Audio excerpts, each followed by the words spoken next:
નમસ્તે વિદ્યાર્થી મિત્રો, ઓનલાઈન વ્યાખ્યાન શ્રેણીમાં આપનું હાર્દિક સ્વાગત છે। હવેથી આપણે આ રીતે જ મળી રહ્યા છીએ। નવા સંજોગોને અનુરૂપ થવાનું માણસ શીખ્યો છે એટલે જ તો એને પ્રગતિ કરી છે।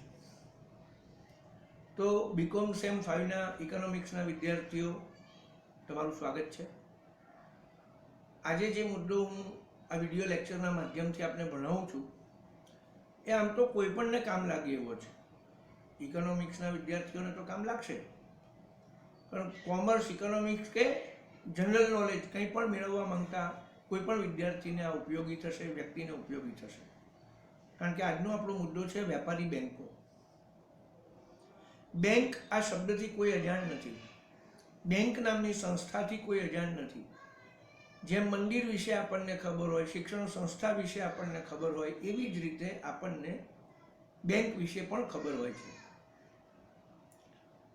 તો આજે આપણે બેંકનું ઉદ્ભવ, વિકાસ અને કમર્શિયલ સ્થાન સમજવાનો પ્રયત્ન કરીશું, એના કાર્યોને જોવાનો પ્રયત્ન કરીશું। બેંક શબ્દ એ ગ્રીક ઇંગ્લિશ જૂના બેન્ચ શબ્દ ઉપરથી ઉતરી આવ્યો છે। બેન્ચ, બેન્ચ એટલે ઢાળવાળું ટેબલ। વિદ્યાર્થીઓ બેન્ચને ઓળખે છે। તમારી જે પાટલી છે, બેન્ચ છે, એ ઢાળવાળી હોય છે। સામે સાહેબનું જે ટેબલ હોય છે એ આવું સપાટ હોય છે। તો જે ઢાળવાળું ટેબલ છે એ બેન્ચ છે। વર્ષો પહેલા શાહુકારો, સરાફો અને વેપારીઓ, ખાસ કરીને પેઢીઓ, એમાં મુનિમો આવા ઢાળવાળા ટેબલ લઈને બેસતા। એના ખાનામાં એ લોકો રોકડ રકમ રાખતા, દાગીના રાખતા, અને લોકો થાપણો આપી જાય તો એમાં મૂકતા ને જેને ધિરાણ એટલે લેવડ દેવડનું કામ કરવા માટે એમણે જે ઢાળવાળું ટેબલ રાખ્યું હતું એનું નામ હતું બેન્ચ। અને વર્ષો પછી એ જ ધિરાણની અને થાપણની પ્રવૃત્તિ વિકસી ત્યારે જે સંસ્થા ઊભી થઈ એનું નામ પડ્યું બેંક। અત્યારે બેંકોમાં ઢાળવાળા ટેબલ હોતા નથી। તમારે જોવા હોય તો પેલા ગુજરાતી પિક્ચરના મુનિમ કે હિન્દી પિક્ચર જૂના હોય એમાં મુનિમ પેલી જે ટેબલ ઉપર બેસીને કામ કરતા હોય, ખાસ કરીને પેઢીમાં, ત્યાં એવા ઢાળવાળા ટેબલ જોવા મળશે। ગામડામાં એનું કંઈક જુદું નામ પણ હશે। તો આ જે ઢાળવાળું ટેબલ છે એને બેન્ચ કહેતા, અને ઉપરથી આ બેંક શબ્દ આવ્યો છે।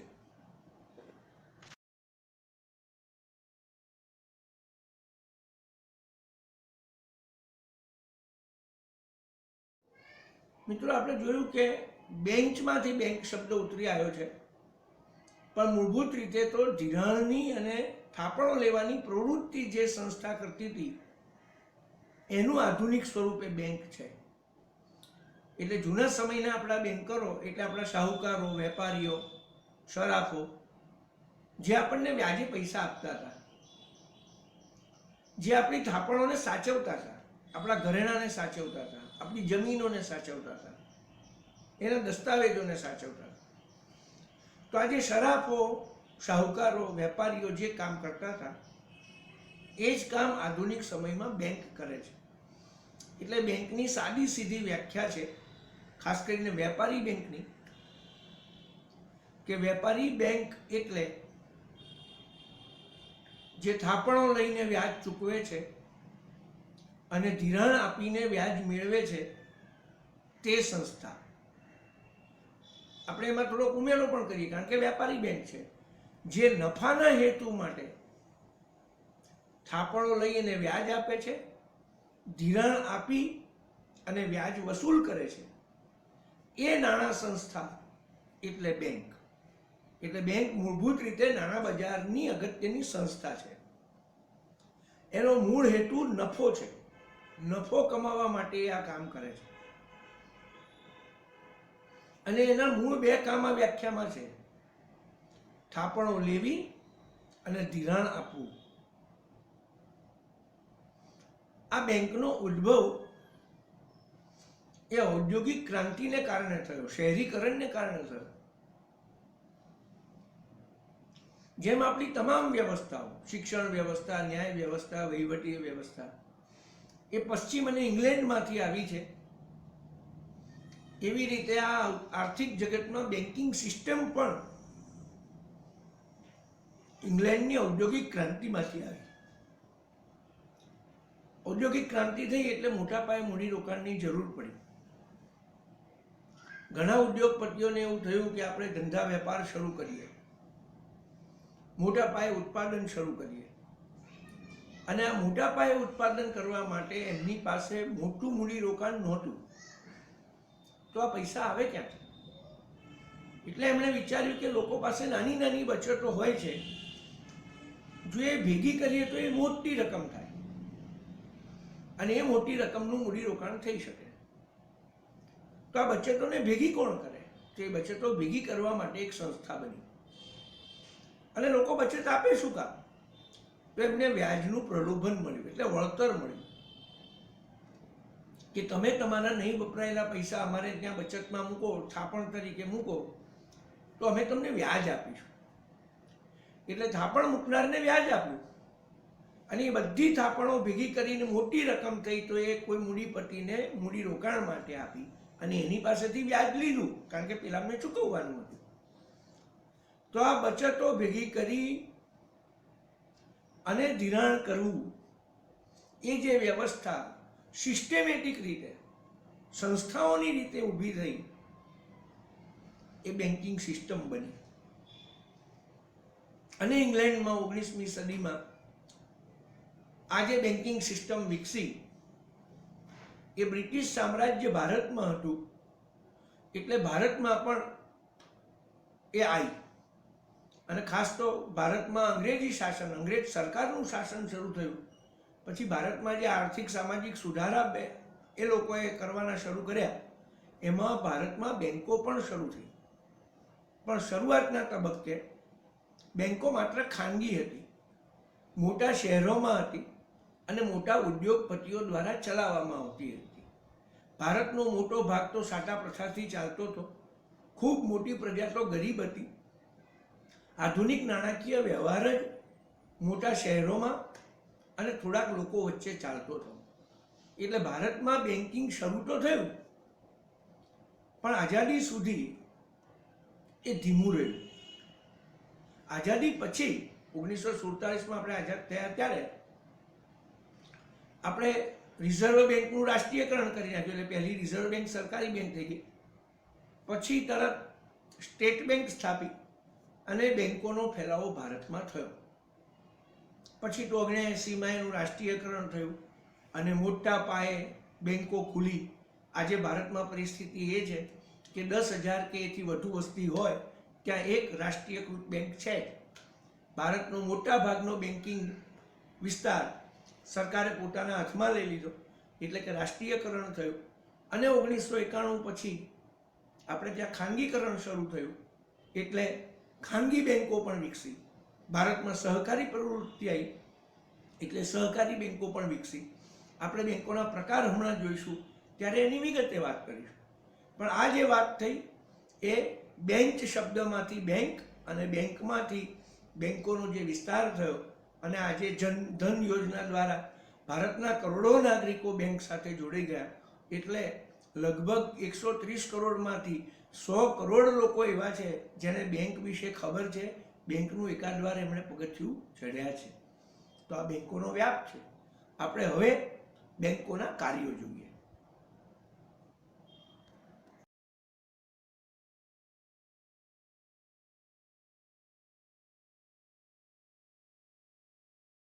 મિત્રો, બેંકની વ્યાખ્યા જ જુઓ તમે. નફાના હેતુ માટે થાપણો લઈ અને ધિરાણ આપે છે એ બેંક છે. એટલે બેંકના બે કામ, થાપણો લેવી, બીજું કામ ધિરાણ આપવું.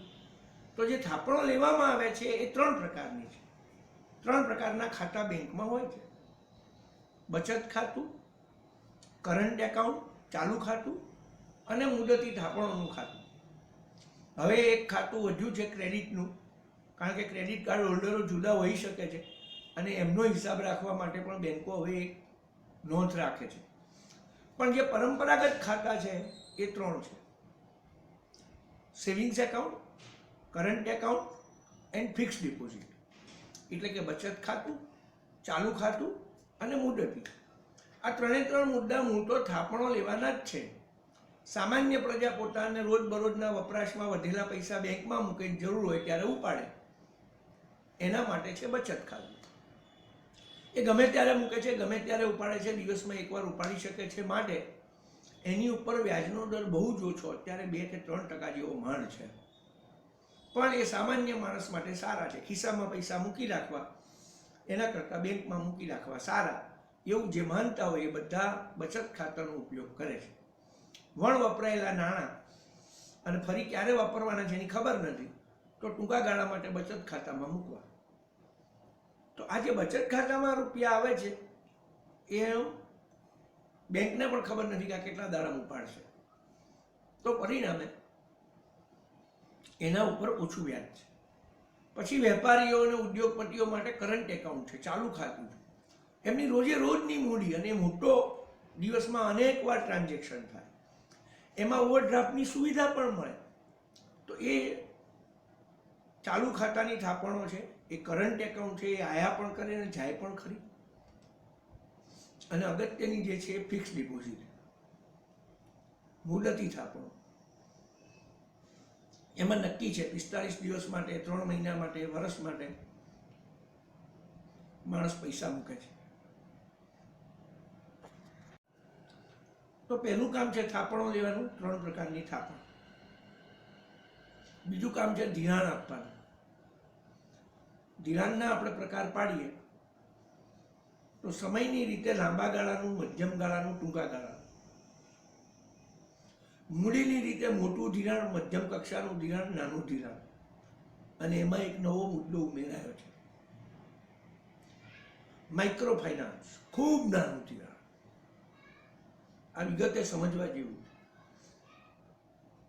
સામાન્ય રીતે બધા એવું માને છે કે ઉદ્યોગ ધંધો શરૂ કરવો હોય તો લાખો રૂપિયાની, કરોડો રૂપિયાની લોન જોઈએ.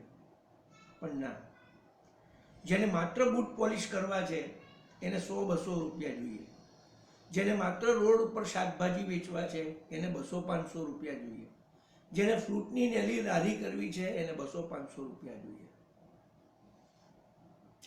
વર્ષો સુધી ઇકોનોમિક્સમાં આ વિચાર કોઈને આવ્યો જ નહીં કે મોટા મોટા ને લાંબા ગાળાના ધિરાણોની વાત આપણે કરીએ છીએ, પણ જે સામાન્ય રોજમરોજનો કારીગર છે, મજૂર છે, કામ કરનારો છે, એને તો 100-200 રૂપિયાની જરૂર પડે છે. અને ભારત જેવા અનેક વિકસિત દેશોમાં ગરીબોનું શોષણ 100-200 રૂપિયાને લીધે થાય છે. કારણ કે લોકોને કોઈ બેંક આવી લોન આપતી નથી. 5 દાડા માટે 100 રૂપિયા કોણ ઉછીને આપે? કઈ બેંક આપે? તો એમને શાહુકાર પાસે જવું પડે છે, વેપારી પાસે જવું પડે. અને અઠવાડિક વ્યાજના દર એ ગણતરી કરો તો ચક્કર આવે. 100 રૂપિયા લઈ જાઓ ને 101 પાછા આપી જાઓ એવું કોઈ તમને કહે એક દિવસ માટે, એટલે આજે 100 રૂપિયા ઉછીને કાલે 101 આપી દેજે, તો વ્યાજનો દર કેટલો થયો? 365. 101 રૂપિયો રોજ. આજ તો આંધળી આવક છે. જે લોકો છૂટક ધિરાણ કરે છે 5%, 7%, 10%, આવા વ્યાજના દર હોય. 25%. સોમવાર 100 રૂપિયા લઈ જાઓ, શનિવારે 125 પાછા આપી જાઓ. એક નવી સિસ્ટમ પણ હોય છે. 500 રૂપિયા આપે, ધિરાણ 500 રૂપિયાનું, પણ રોકડા 450 જ આપવાના. પેલા પાછા 500 આપવાના, એટલે 450 ઉપર 50 રૂપિયા વ્યાજ દર અઠવાડિયે. એટલે 450 ઉપર મહિને જ 200 રૂપિયા વ્યાજ થયું. હવે એ 450 ને 12 ગુણો તો કેટલા રૂપિયાનું કેટલું વ્યાજ થાય? જરા ત્રિરાશી માંડજો. એટલે આ દેશમાં 96%, 1200%, 1500% એવો વ્યાજનો દર ચાલે છે. એની સામે રક્ષણ માટે આ માઇક્રો ફાઇનાન્સ આવ્યું છે. સખી મંડળો દ્વારા, જૂથો દ્વારા, સ્વસહાય જૂથો દ્વારા બેંકો આ લોન આપે છે. કોઈને 200 રૂપિયા, કોઈને 500 રૂપિયા. સ્વયંસેવી સંસ્થાઓ આ લોન આપે. તો આ માઇક્રો ફાઇનાન્સ, અને આ માઇક્રો ફાઇનાન્સ માટે જ બાંગ્લાદેશના અર્થશાસ્ત્રીને નોબેલ પારિતોષિક મળ્યું. તો બેંકનું બીજું કામ છે ધિરાણ આપવાનું. ધિરાણ લાંબા ગાળાનું હોય, મધ્યમ ગાળાનું હોય, ટૂંકા ગાળાનું હોય, મોટી રકમનું હોય, મધ્યમ રકમનું હોય, નાની રકમનું હોય, માઇક્રો ફાઇનાન્સ હોય. અને ધિરાણને જો હેતુ મુજબ જુદું પાડો તો ખેતી માટેનું ધિરાણ, ઉદ્યોગ માટેનું ધિરાણ, નાના પાયાના ઉદ્યોગો માટેનું ધિરાણ, વ્યવસાયલક્ષી ધિરાણ, મકાન ખરીદી માટેની હોમ લોન, તો હેતુ મુજબ ધિરાણના પ્રકાર પડે.